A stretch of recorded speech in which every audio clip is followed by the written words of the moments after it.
So close, but so far.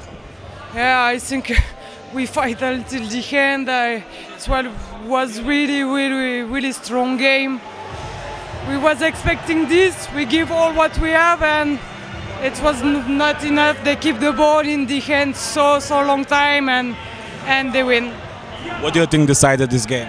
But I think it's only one goal. You know, it can be ours, it can be them, it can be equal, and we go in penal. I think really they play really strong, and I will not say all what I think, because I think little the referee was in for them, but they play home and they have really luck for some shoots, and it's like that. The sport is so hard, really hard. Was Gorbitz on wing a surprise for you? It's not surprise. She played yesterday, but she scored also 8 goals yesterday. I think she has really strange shoot and strange arm. It's really difficult, and she has a lot of experience. Of course, she's one of the best players for all the world for, I don't know, 15 years. Then she was good today. What do you think next year?